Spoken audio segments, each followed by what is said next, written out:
다스베이다의 100만 구독을 힘차게 응원합니다. 100만 갑시다. 뚝딱지대라! 김주영은 잘 모시겠습니다. 안녕하십니까. 자, 오신 분들 중에 세 분, 마침 또 세 분 들으십시오. 책이 나왔네요. 예. 여기 계신 분 중에 세 분 드리라고 가져왔습니다. 꼭 안 가져오셔도 되는데. 보신 이유는 뭐냐면, 문화, 경제, 외교 분야를 한번 쭉 훑어보려고 하는데, 지난 5년간 우리 국제적 외교 이상은 어떻게 달라졌는가.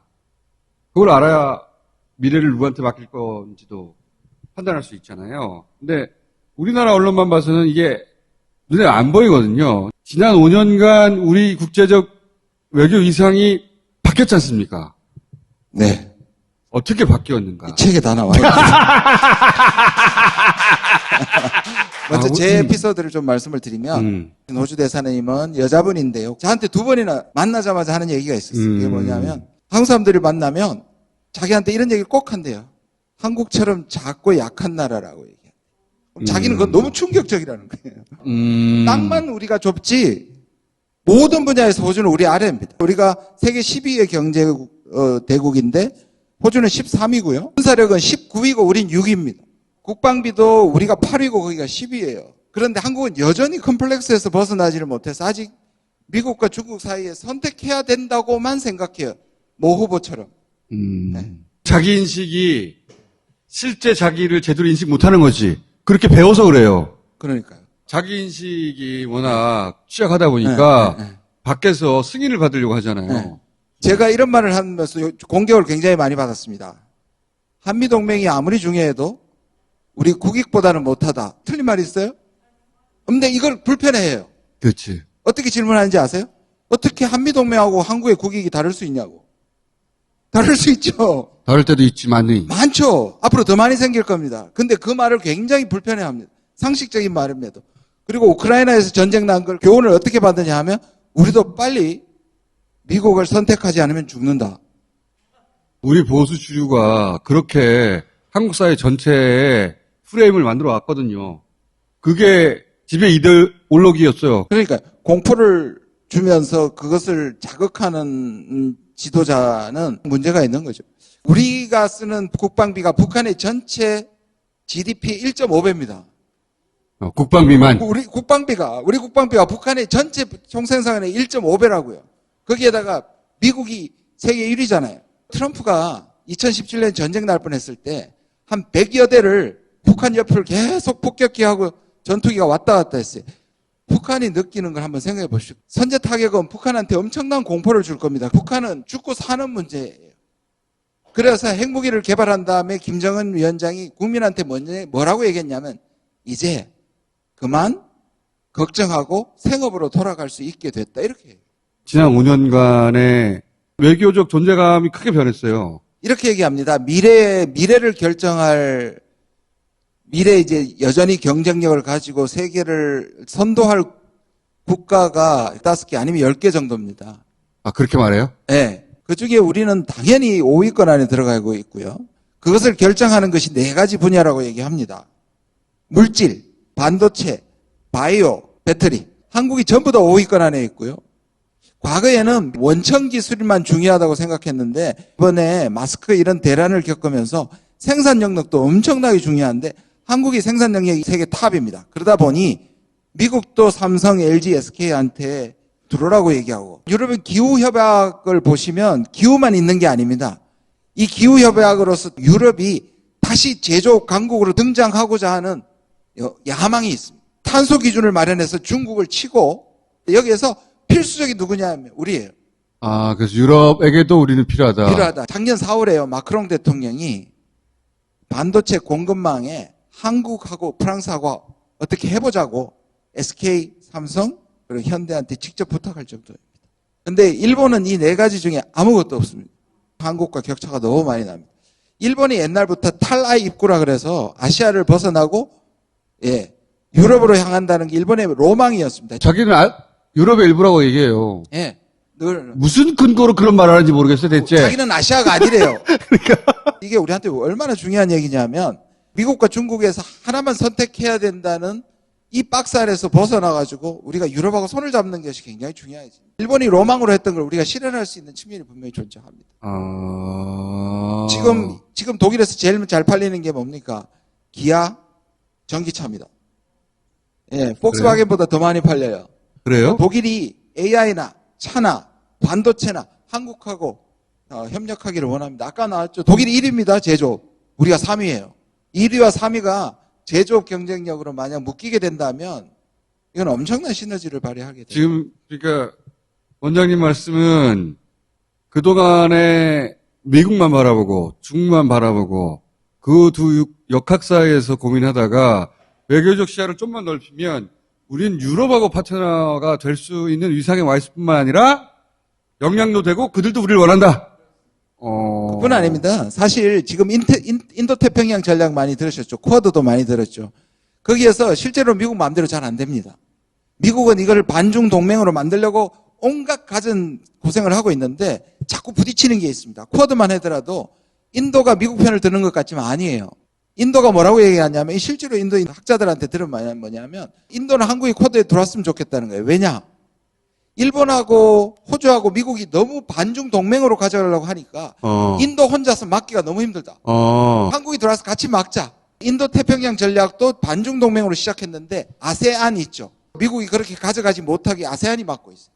그러니까 우리는 이 아세안이나 인도나 뭐 호주도 마찬가지 포함하고 프랑스나 독일하고 손잡으면 앞일이 훨씬 쉬워지는데 여전히 미국과 중국이 하나를 선택해야 된다는 식으로 자꾸 얘기를 하고 있는 거예요. 그 어떤 후보는 일본하고 붙어야 된다고 얘기하지. 그 진짜 큰일 날 소리입니다. 아니 도대체 제가 제일 놀란 게 뭐냐면 반덴부르크에 가가지고 핵무기 실어 온다 그랬잖아요. 그러니까 우리나라는 전략 폭격기가 없어요. 대한항공을 보내가지고 핵을 실어 와야 돼. 아니 핵무기가 무슨 배달의 민족 도시락도 아니고. 제가 그거 보고 기가 막혔습니다. 미국이 주지도 않을 뿐더러 핵을 누가 가져와요? 아니 그 말도 했잖아요. 캘리포니아에서 그거 탄두를 바꿔가지고 자기 것처럼 얘기해. 이 땅에 핵을 두자면 반대될 것 같으니까 필요할 때 배달시키면 된다고 생각합니다. 그렇지. 그리고 일본군이 유사시에 들어오는 게 한미일 동맹으로 간다는 말이거든요. 특정 이슈에서 예를 들어 북핵이라든지 뭐 방역이라든지 협조하는 거하고는 전혀 다른 얘기입니다. 한미일 군사동맹은 절대 하면 안 되죠. 동맹하면 들어오는 겁니다. 그러니까. 자유제 들어오는 거고 그게 일본 그거 원하는 거 아니야. 근데 그럴 수도 있다. 개뿔 아무것도 모르니까. 미국이 군대가 와 있는 이유가 동맹이기 때문이잖아요. 근데 동맹은 한데 일본은 못 들어오게 하는데 이것도 말이 안 되는 거예요. 전혀 연결고리가 없는 겁니다. 말도 안 되는 소리를 그냥 하는 거예요. 이렇게. 그럴 일은 유시민 이사장 표현으로는 자기가 무슨 말 하는지 모른다는 건데. 외교안보 분야 토론회 때 기가 많이 막히셨겠네. 네, 기가 진짜 많이 막혔습니다. 제가 가수면 상태입니다. 너무 잠이 안 와요. 혹시.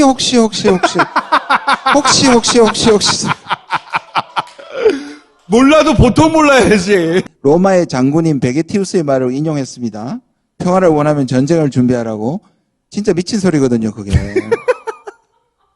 이게 유비무환하고 똑같은 줄 아는 거예요. 그게 지금 푸틴이 하고 있는 겁니다. 푸틴이 하고 있는 게 평화를 위해서 전쟁을 하는 겁니다. 그런데 그런 얘기를 함부로 하는 거예요. 평화를 원하면 평화를 준비해야지 평화를 원한다면 전쟁을 준비한다는 건 말이 안 되는 거죠. 아니 원래 들으려고 했던 얘기는 5년간 우리 국제에서 네, 외교 위상이 얼마나 바뀌었냐는 건데 일단 하나 들었어요. 네. 유럽이 우리를 원한다. 네. 유럽이 우리를 원한 적 없어요. 우리가 유럽처럼 닮고 싶어 했지. 그게 하나 있고 G7 때를 보십시오. 우리가 원조나 도움의 대상으로 간 적은 있습니다. 그런데 저작년하고 작년이죠. 위상이 완전히 다릅니다. 우리가 지금 어느 쯤에 와 있느냐 하면 이탈리아, 일본, 한국은 그건 차이가 없습니다. 그러니까 하기에 따라서 G5까지 튈 수 있습니다. 여기서도 제일 반대하고 죽으라고 반대하는 나라가 일본입니다. 일본이 저렇게 우리한테 날린 것은 초조하기 때문입니다. 넘어설 것 같거든. 네. 넘어선 분야도 많고. 트렌드는 이미 넘었었고요. 제가 일본 가가지고 제일 놀란 게 유명한 식당에 가서도 카드 내면 카드 안 된다고 쫓겨난 적이 여러 번 있습니다. 지금 일본은 아직까지 제대로 디지털화가 안 돼 있어요.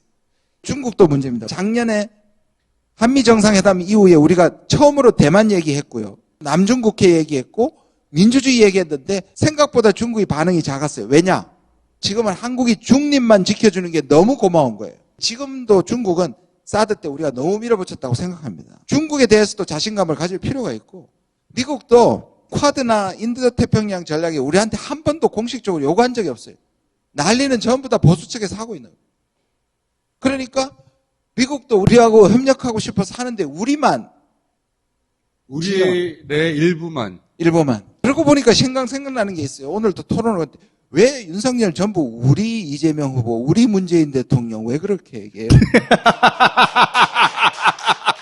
우리 문재인 대통령, 뭐 우리 이재명 후보 뭐 이러더라고요. 지지 않아 봐요. 제가 세계를 돌아다니면서 한국 사람들을 너무 좋아해요. 남미 사람들, 아시아 사람들, 아프리카 사람들, 유럽 사람들 우리도 굉장히 좋아해요. 좋아하는 이유 중에 하나가 뭐냐면 한국 사람들은 배울 만한데 위협적이지 않다예요. 그런 나라가 없대요. 일본은 딱 속이 보이고 중국과 미국이 위협적인데 한국은 위협적이지 않다 그래요. 엄청난 소프트 파워입니다. 여러분 미얀마에서 민주화하는 그 쿠데타 세력을 거부하고 불법적으로 얘기한 건 우리밖에 없습니다. 일본도 쿠데타 정부에 대해서 비판하지 못했어요. 우리가 인식이 아직까지 미국 없으면 못 산다는 속에 빠져 있으면 우리가 가진 힘을 충분히 발휘를 못해요. 그치. 네. 30년 전 한국으로 스스로 인식하는 것 같아, 어떤 사람은. 그러니까요. 자꾸 일본하고 잘 지내야 된다고 그러잖아. 오바마 때는 우리한테 전자권을 주려고 그랬어요. 왜? 자기들이 비용이 많이 드니까. 근데 지금은요, 중국 때문에 안 주고 싶어요. 그래서 안 줘도 된다고 얘기하고 있는 거고, 주면 위험하다고 얘기하는 것이 바로 일부 세력들입니다. 우리가 전자권도 가져야지 우리가 큰 소리 칠 수 있는 것이고, 우리가 세계에서 사실 중요한 플레이가 되는 겁니다. 미국 없으면 우리가 큰일 날 것처럼 얘기하는 컴플렉스에서부터 확실히 벗어나는 것이 굉장히 중요하고요. 유럽이 줄 서 있다고 저는 생각합니다. 우리가 중심이 일본이 됐어요. 줄 서 있다고 생각하는 후보도 있어요. 자기가 일본 뒤에 줄 서 있겠죠.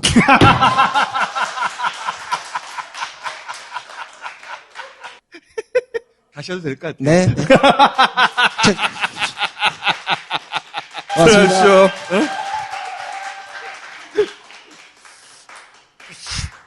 희한해. 왜 자꾸 일본 가지고 그런 얘기를 하나 몰라.